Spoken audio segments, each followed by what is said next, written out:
আসসালামু আলাইকুম।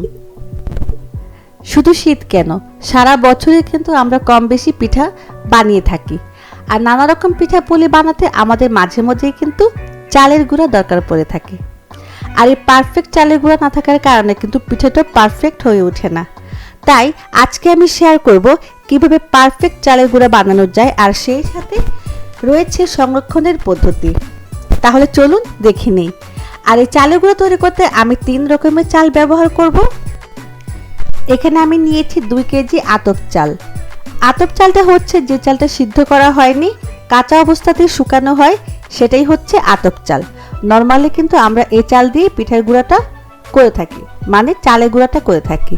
আর অন্য একটা বলে নিয়েছি সেদ্ধ চাল, যে চালটা দিয়ে আমরা ভাত খাই সেই চালটাই নিয়েছি এখানে 2 কেজি পরিমাণ।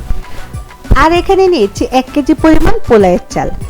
আর এতে করে কিন্তু পিঠার মধ্যে খুব দারুণ একটা সুরভ হয়, আর আমার এটা খুব ভালো লাগে। এবারে একটা বলে সবগুলো চাল একসাথে খুব ভালো করে মিশিয়ে নিব। আর ধুতে হবে 3 থেকে 4 বার।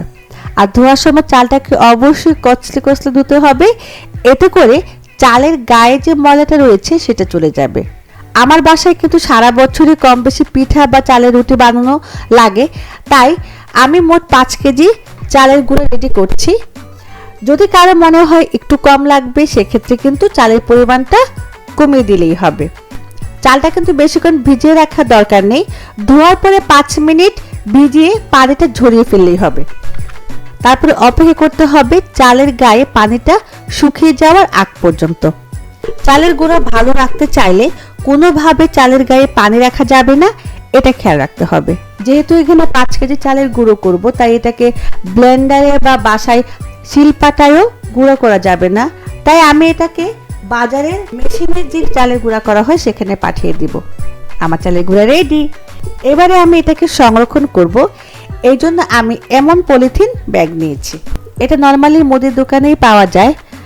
পরিমাণ মতো চালের গুঁড়ো ঢোকানোর পর ঠিক এইভাবে সমান করে রাখবো, এতে করে ফ্রিজের জায়গাও খুব কম লাগবে, আর যতটুকু দরকার ততটুকু বের করলেই হবে।